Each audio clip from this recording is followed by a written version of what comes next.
7월 25일 오늘 맥천성결기 사사기 8장, 예레미야 21장, 마가복음 7장, 사도행전 12장입니다. 오늘 새벽에는 사사기 7장, 8장 묶어서 함께 말씀을 드리고 우리 기도하겠습니다. 이스라엘 백성들이 7년간 미디안의 압제를 당했었어요. 하나님께 부르짖었더니 하나님께서 기도원을 세우신 거죠. 그래서 이 압제받던 이스라엘 백성들을 이제 사사 기도원이 구원하는 내용이 7장, 8장입니다. 앞에 6장에서 기도원이 하나님의 부르심을 받고 제일 먼저 한 일이 바알과 아세라상을 찍어버린 일이었어요. 그렇게 하고 또 간절히 기도함으로 믿음을 세웠습니다. 그러니까 하나님께서 구원하실 거라는 표적을 보여달라고 해서 마당에 양털만 젖게 해달라. 그 다음날 양털만 남고 마당만 젖고 양털은 뽀송뽀송하게 해달라.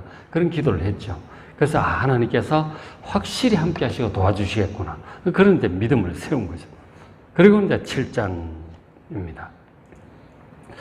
자, 그래서 7장일째 기도원과 그를 따르는 모든 백성, 약 32,000명의 이스라엘 백성들이 모였어요. 그래서 하룻샘 곁에 진을 쳤고 미디안 진은 그들이 북쪽에 있는 모래산 골짜기에 딱 진을 쳤습니다. 지도 나중에 이제 끝나고 한번 보여드릴게요. 어쨌든 그렇게 이제 양쪽에 대진을 했어요. 그렇게 이제 전쟁이 붙을 판인데 하나님께서 기도원에게 말씀을 하셨어요. 2절에 여호와께서 이르시되 너를 따르는 백성이 너무 많다 하는 거예요. 내가 그들의 손에 미디안 자손을 넘겨주지 않겠다. 지금 32,000 너무 많다는 거예요. 사실 인간적으로 보면 그것도 결코 많은 숫자 아닐 때 저쪽도 굉장히 많을 거라고요. 굉장히 나중에 보면 십몇만 막 그런 얘기가 나오거든요. 굉장히 많은 숫자인데 32,000명 절대로 많지 않죠. 근데 하나님께서 너무 많다는 거예요. 왜 많다고 하시느냐 하면 이는 이렇게 해서 전쟁에서 이기면 이스라엘이 스스로 말하기를 내 손이 우리가 우리의 힘과 지혜와 능력으로 스스로 구원했다. 그렇게 생각할까봐 하나님께서 도와주시고 함께 하셔서 하나님께서 구원해 주셨다고 인정하지 않고 스스로 힘과 능력으로 했다고 할까봐 그렇게 안 하시겠다는 거죠. 그러니까 지금 사실 7년 압제를 당하다가 간절히 기도를 했고 하나님께서 기도를 보내주신 거 아니에요. 그래서 전쟁이 이기면 하나님 감사합니다 이래야 될 건데 백성들의 믿음이 그렇지는 못한 거예요. 들어갈 때 마음과 나올 때 마음이 다르다는 거예요. 급해서 기도를 해놓고 막상 이기고 나면 우리가 잘했다는 거예요. 전략이 좋았고 용맹했고 잘 싸웠다 그러고 이렇게 할까 봐 하나님 그렇게 안 하시겠다는 거죠. 확실하게 하나님께서 구원하셨다는 것을 알도록 하시겠다는 거예요. 너무 많다 돌려보내라 그러시는 거예요. 그래서 이제 하나님께서 말씀하시길 지금 전쟁이 이렇게 모였지만 전쟁이 두려운 사람들은 돌아가라고 선포를 하라는 거예요. 아무도 붙잡지 않고 자유롭게 돌아가라고 하는 거죠. 지금 부르니까 마지못해 온 사람도 있고 어쨌든 이렇게 저렇게 왔지만 막상 전쟁하려고 하면 겁나죠. 죽을 수도 있는데. 그래서 기도원이 그렇게 얘기를 하니까 32,000명 중에 22,000명이 돌아가고 10,000명만 남았어. 그러니까 자발적으로 끝까지 하겠다는 사람이 3분의 1밖에 안 돼. 어쨌든 10,000명 남았어. 10,000명도 많지 않잖아요. 적어요. 10분의 1도 안 되는데. 근데 하나님 말씀 아직도 많다는 거예요. 이거 참 어떻게 해야 될까? 하나님 말씀이 내가 가려낼 테니까 내 시킨 대로 해라 이렇게. 시냇가에 가서 물을 마시게 해라. 가서 마시는데 물 마시고 오라고 하니까 어떤 사람은 손으로 떠가지고 이렇게 핥아 먹는 거죠. 그죠? 근데 어떤 사람들은 대부분의 사람들은 무릎을 꿇고 그냥 입을 겨울에 대고 마시는 거죠. 그래서 하나님 말씀이 물을 손으로 떠가지고 이렇게 핥아 먹은 사람, 개처럼 핥아 먹었다고 그러시는데 이 사람만 따로 빼라 그러시는 거예요. 그러니까 보니까 그 사람 300명이에요. 대부분 97,000명은 99,700명. 거의 대부분은 그냥 무릎을 꿇고 입을 그냥 물가에 대고 마신 거예요. 그 사람 다 돌려보내라. 어쨌든 300명만 남긴 거예요. 물 이렇게 떠먹는 게 어쨌든 300명만 남았다니까. 아니, 지금 32,000명에도 부족할 판인데 300명만 남기고 다 돌려보내시라는 거죠. 야, 이건 정말로 어떻게 하시려는지. 진짜 그 6장에서 기도해서 믿음을 세웠던 기도원도 마음이 흔들리는 거죠. 다시 두려워지는 거죠. 야, 이거 300명 가지고 어떻게 하냐. 그렇게 두려워하고 있으니까 하나님께서 기도원에게 말씀하셔서 두렵냐? 그러면 이 밤에 네 부하 한 명만 데리고 적진 한가운데 들어가 보라 그러셨어. 하나님께서 명령하시는 것이 우리가 이해가 안 될 때가 참 많아요. 많다고 얘기하시는 것도 그렇고 300명 남기는 것도 정말 이해가 안 돼. 인간적으로 생각하면. 우리가 하나님 믿고 섬길 때, 그리고 성경을 볼 때 이해가 안 되는 면이 너무 많아. 왜냐하면 하나님은 전능하신 하나님, 모든 지혜를 가지고 계신 하나님이시기 때문에 그래. 우리는 무조건 믿고 따라야 돼요. 사람들의 말을 그렇게 믿고 따를 수 없죠. 그건 우리가 잘 판단해야 되는데, 그런 하나님의 말씀은 무조건 믿고 따라야 돼요. 성경의 이 말씀들 무조건 믿고 따라야 돼요. 우리 인간적으로 생각할 때, 야, 이렇게 하면 손해일 것 같은데, 이래가지고 그게 일이 될까? 그런 일들이 많아요. 여리고성 그 한 바퀴 도는 거 여호수아 시대도 그랬잖아요. 어떻게 그 소리 지른다고 무너지나? 예수님께서 그러셨잖아요. 보리떡 5개, 물고기 2마리 갖고 왔는데, 됐다. 앉히라. 그 말이 되겠어요, 그게? 예수님 말씀이고, 하나님 말씀이고, 선지자들의 말이고, 사도들의 그 말이고, 정말 믿기 어려울 때가 많아요. 그러나, 하나님 말씀은 100% 진리고, 반드시 그렇게 됩니다. 그대로 믿으시기 바랍니다. 이게 하나님을 믿는 방법이에요. 인간적인 생각이 많은 사람들은 하나님 믿기가 참 힘들어. 이거는 도대체 말이 안 될 것 같아. 이건 이래야 될 것 같은데. 그래가지고는 안 된다. 그 지금 기도원이 어떻게 하는지를 잘 보셔야 된다니까요. 모세도 마찬가지였고, 아브람도 마찬가지, 다 마찬가지. 어쨌든 하나님께서 부하 한 명 데리고 적진에 들어가 보라 하시니까 용기를 가지고 이제 밤에 들어갔어. 들어가 있는데 한밤중에 그 막사 안에 텐트 안에서 병사들이 하는 얘기가 들리는 거예요. 들어가서 귀를 기울여 봤어. 꿈 얘기를 하는 거예요. 꿈을 꿨다는 거예요. 그 미디안 병사 한 명이. 그 꿈 얘기를 하는데 무슨 꿈이냐면 꿈꾸는데 보리떡 한 덩어리가 막 굴러오더니 저기 장막을 이 텐트를 쳤다는 거예요. 그 텐트가 무너졌다는 거예요. 그런 꿈을 꿨다는 거죠. 그러자 옆에 있던 친구가 이렇게 해몽을 합니다. 14절에 이는 기도원의 칼이다 이거지. 저 적장 이스라엘 장군 기도원의 칼이다.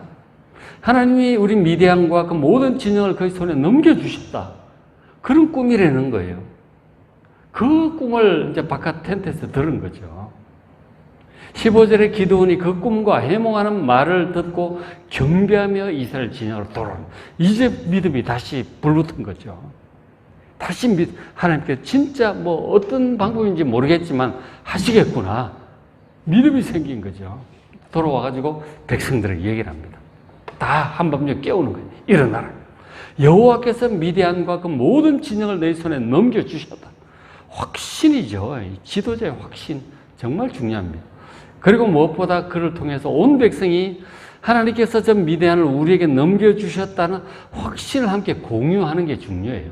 300명이 다 일어난 거죠. 믿음이 중요합니다. 예수님께서도 우리 지금 오늘 그 마가복음 7장 이런 데 보면 믿음이에요, 믿음. 12년 혈루증 걸린 여인도 예수님께서 믿음이 중요한 거예요. 예수님이라면 뭐든지 해결할 수 있다는 믿음을 가지고 예수께 나아가는 거예요. 수로보는 여인도 마찬가지고. 다들 욕하고 예수님께서 이러시는데 자녀의 떡을 취하여 개들에게 던지는 게 마땅치 않다. 개 취급을 하시는 거예요. 그래도 줬사오니 찌꺼기라도 좀 달라고 그러는 거 아니에요. 백부장도 그러잖아요. 주님 말씀하시면은 이건 여기서 말씀하셔도 된다고. 집에 안 가셔도 된다고. 예수님께서 믿음에 감탄하시잖아요. 이렇게 기도도 그러고 믿어야 되는 거예요. 예수님을 믿고 하나님을 굳건히 확실히 믿으시기 바랍니다. 믿어야 되는 거예요. 하나님 말씀이라면 무조건 되는 거라니까. 자꾸 인간적인 생각을 가지고 뭐 되겠다 안 되겠다가 말이 되냐 안 되냐 그러면 안 되는 거죠. 그냥 예수님 말씀이면 하나님 말씀이면 무조건 고예요. 가는 거예요. 이 기도원이 그런 걸 보여주잖아요. 하나님께서 가보라 하도 왜 그러셔? 꿈 얘기 듣게 하려고 그러신 거죠. 모르긴 해도 그 꿈도 하나님께서 꾸게 하시는 거예요. 그런 꿈은 해몽하는 그 감동, 그것도 하나님께서 하시는 거라니까. 다 하나님 하시는 거예요. 어쨌든 중요한 것은 그 모든 걸 듣고 보고 믿음이 생기는 거죠. 하나님은 믿는 믿음. 그 장면에 믿음이 생겼는데 신구약 성경에 하신 모든 말씀 그대로 다 믿으시길 바랍니다. 이 믿음보다 큰 믿음은 없어요. 그럼 끝나는 거예요. 다 믿으세요. 예수님의 십자가에 관한 것, 부활에 관한 것, 다시 오심에 관한 것 다 믿으셔야 됩니다. 하나님의 모든 약속 그대로 믿는 이 믿음이 우리를 구원하는 거라니까요. 그럼 미디안이 믿는 거죠. 그리고 백성들 얘기가 300명도 함께 믿습니다. 이 믿음을 가진 자들이 이 역사를 일으키는 거라고. 그래가지고 이제 기도원이 성령의 감동을 따라 이제 300명의 특공대죠. 지시를 합니다. 7장 16절 300명을 세대로 나눕니다. 100명씩 세 부대로 나눠가지고 지도자를 하나씩 세웠죠. 그래서 각 손에 나팔도 들고 또 빈 항아리 들어가지고 빈 항아리 안에 횃불을 이렇게 감추게 합니다. 딱 꽂아놨겠죠. 그리고는 얘기를 합니다. 너희는 나만 보고 내가 하는 대로 하되 18절 나와 나를 따른 자가 세대를 나눠서 중앙은 또 이제 여호수아가 이끌었겠죠. 100명을. 그 우리 쪽에서 이 나팔을 딱 불면 너희도 모든 진영은 300명이 흩어져 가지고 뺑 둘러쌌겠죠. 그죠? 그래서 진영 주위에서 나팔을 불고 이러기를 신호가 나면 나팔 같이 불어라. 그러면서 막 횃불도 항아리 깨뜨리고 횃불 밝게 들고 나팔도 불고 그리고 여호와를 위하라 기도를 위하라 소리를 지르라고 하는 거죠.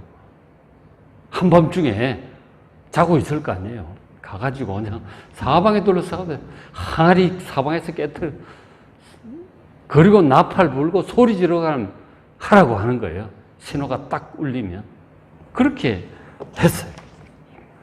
그래가지고 이제 다 둘러서가지고 기도원이 사인을 하니까 다 그렇게 한 거죠. 7장 22절 300명이 나팔을 불 때 나팔 300개가 사방에 자는데 불러가 정신이 하나도 없죠. 항아리 깨지는 소리, 막 나팔 부는 소리 지르고 막 이러니까. 그러니까 이 자던 이 미대한 사람들이 막 혼비백산을 한 거예요. 자다가 놀란 거죠.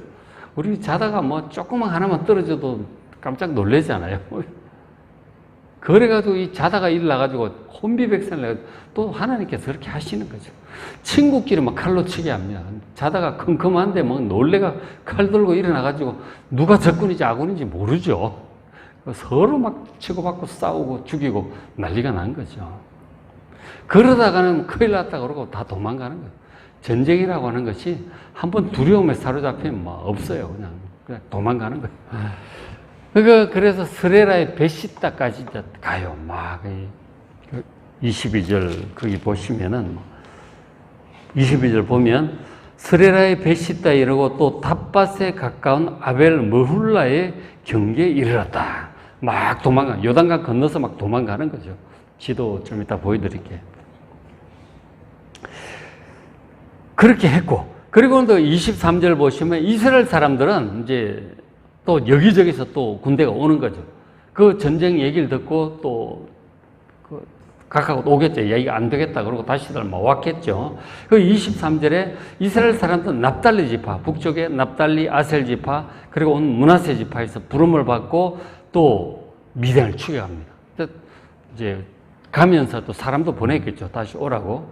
그래서 미디안을 추격하라고 그 뒤에 보면은 에브라임도 이제 와요. 에브라임 지파도 옵니다. 다 이렇게 와요. 그렇게 해가지고 미디안을 전부 추격하고 죽이고 막 쫓아간 거죠. 전부 다. 특공대가 가장 앞장서고 그리고 와가지고 막 추격하고 죽이고 자기들끼리도 막 치고받고 막 이제 그렇게 된 거죠. 그렇게 해서 이제 많이 죽이고 추격하고 이제 가는데 8장은 이제 넘어가서 8장 4절에 기도원과 300명, 이 300명 특공대가 비록 피곤하나 추격 계속합니다. 얼마나 피곤하겠어요, 한밤중에. 그리고 전쟁이라고 하는 게 막 죽을 똥살똥 힘을 다해 싸우는 거잖아요. 얼마나 피곤하고 힘들겠어요. 어쨌든 피곤하지만 어쨌든 전쟁은 끝장을 봐야 되니까 계속 추격합니다. 그렇게 하면서 5절에 그가 기도원이 숫곳 사람들, 이제 요단강 건너서 이제 계속 가다가 숫곳 쪽에 도착을 해서 그 사람들에게 도움을 요청을 한 거죠.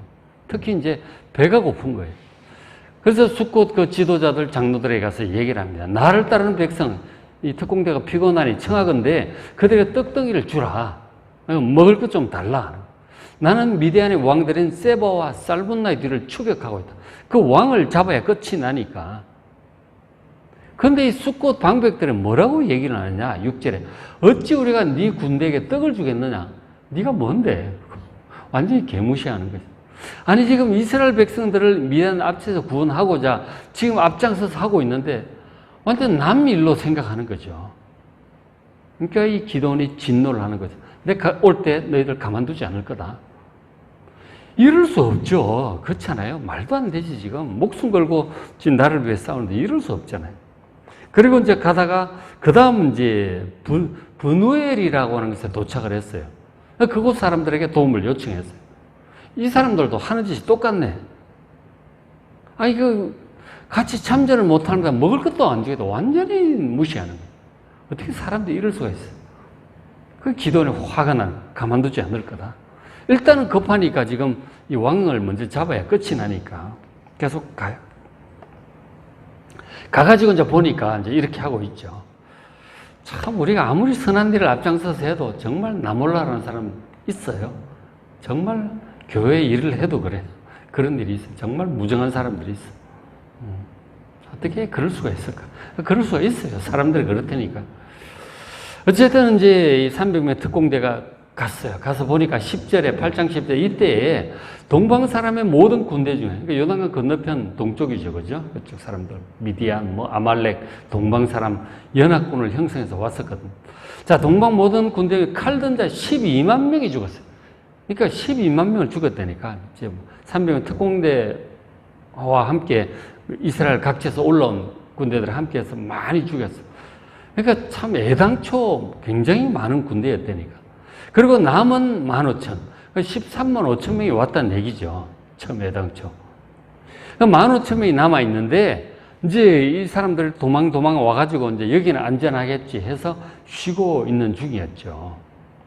11절에 적군이 안심하고 있는 중에 기드온이 그 적절을 칩니다. 그래가지고 막 죽이고, 특히 이제 기드온과 300 특공대는 그 왕을 잡는 데 지금 주력하고 있는 거죠. 그리고 뭐 이스라엘 백성도 여기저기서 왔잖아요.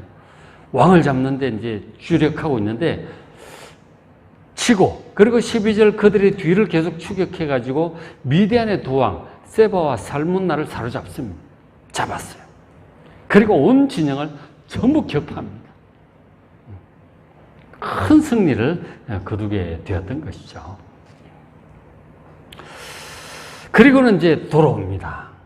돌아오면서 아까 이제 비협조적이었던 이 브누엘과 그 숫곳 사람들을 징벌을 해요.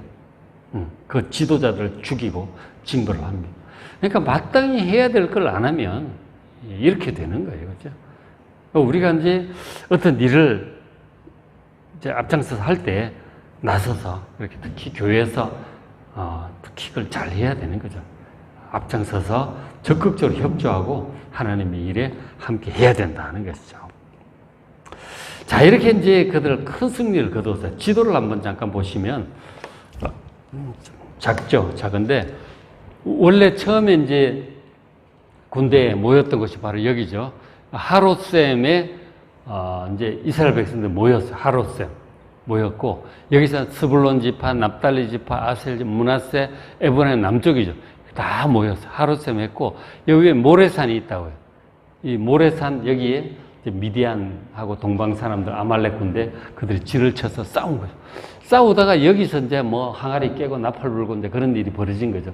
그러니까 이 사람들이 도망을 해서 이쪽 동쪽 요단강 건너서 동쪽으로 이제 간 거죠. 숫곳 물론 안 도와줬죠. 번제를 도와줘. 욕부하를 거쳐서 갈골까지 간 거예요. 굉장히 멀리 이제 추격을 했죠. 여기서 이제 싸워가지고 크게 치고, 그리고 왕들을 붙잡아가지고 이제 돌아온 거예요. 그죠? 그쵸? 갈릴리 호수, 요단강, 사해바다잖아. 그러니까, 그러니까 이스라엘 백성들 다 모여가지고, 결국은 미디안 그 대군을 몰아낸 것이죠. 한번 저러고 나면 더 이상은 미디안 이 사람들이 이스라엘 백성을 압제하거나 쳐들어오지를 못하는 거죠. 그렇게 잘 물리쳤어요. 그렇게 해서 이제 다시 자유를 획득을 했단 말이에요. 자유를 획득을 했어요. 그러니까 이스라엘 백성은 얼마나 기뻤겠어요. 뭐 좀 불평하는 에브라임 지파 같은 사람도 있었지만 그건 하나 보시고, 어쨌든 대부분의 이스라엘 백성들은 굉장히 기뻐합니다. 그리고 이 기드온이 뭐 대단한 지도력을 발휘했잖아요. 그 용기, 믿음, 그 과감한 그 전략, 막 큰 승리를 뭐 지도자로서 더 이상 뭐 좋을 수가 없어. 얼마나 든든해 보였는지 몰라. 그래서 백성들이 모여서 지도자인 기드온에게 이렇게 부탁을 합니다. 8장 22절, 그때 이스라엘 사람들이 기드온에게 이르되 당신이 우리를 미디안의 손에서 구원하셨으니, 구원했다 그래요. 전쟁 압제로부터 구출해 준 거죠. 구원하셨으니 당신과 당신의 아들 그리고 당신의 손자가 우리를 다스리소서. 이게 무슨 말입니까? 한마디로 기도가 왕이 되어달라는 얘기예요. 우리가 왕이 되어주시고 대대손손 아들도 왕 되시고 또 손자도 왕 되고 대대손손 우리 이스라엘의 왕이 되어달라고 전부 간청을 하는 거죠. 그러면은 그래요 하고 못 이긴 채하고 이제 왕이 되면 이제 초대 왕이 되는 거예요. 왕 얘기가 이제 처음 나오잖아요. 정말 이런 왕이 없다. 최고다. 이 기드온이 왕이 되면 우리나라는 외적의 침략으로도 안전할 수 있겠다. 그렇게 얘기를 하는 거죠. 당연히 인간적으로 그렇게 나올 만한 얘기죠. 근데 기드온이 여기에 대해서 어떻게 반응을 하느냐. 인간적인 어떤 욕심이 있다면 못 이긴 채하고 왕이 되어서 이제 권력과 부와 명예를 누리며 살 수 있겠죠. 근데 기드온은 그렇지 않았어요. 23절에 내가 너희를 다스리지 않겠다. 난 왕이 되지 않겠다. 나의 아들도 너희를 다스리지 않을 것이다. 우리 가문이 그렇게 왕이 되지 않겠다. 우리가 다스리니까 우리를 믿지 말고 여호와께서 너희를 다스리실 것이다. 하나님께 쭉 다스려 오셨고 그리고 앞으로도 잘 다스리실 것이다. 하나님을 믿고 의지하라. 이 기도는 하나님께 대한 확고한 믿음이 있는 거예요. 그리고 굳이 뭐 왕 없어도 얼마든지 하나님께서 하신다. 괜히 왕 세워봤자 인간적으로 생각하면 뭐 세금 거두고 압제하고 뭐 막 이런 일도 있을 거 아니에요. 어쨌든 그런 것보다 기도는 하나님을 확실하게 믿는 믿음. 하나님을 믿으라고. 날 믿지 말고 하나님을 믿으라고. 하나님의 다스림을 받아 의지하고 경외하고 그렇게 살아가라고 권면을 합니다. 정말 훌륭하죠. 그죠? 기도는 정말 믿음도 좋고 용맹하고 겸손하고 저러면 권력을 좀 누릴 법도 한데 그렇게 하지 않는 정말 훌륭한 사람이었다 하는 것이죠. 그래서 우리가 이제 다시 보시면서 기도원의 그 믿음, 순종, 겸손 이런 것들을 잘 본받고 하나님을 잘 믿고 의지하며 살아가는 여러분 되시기를 바랍니다. 자, 오늘 맥주의 성경 읽기 사사기 8장, 예레미야 21장, 마가복음 7장, 사도행전 12장 말씀 잘 읽으시고 은혜 많이 받으시기 바랍니다.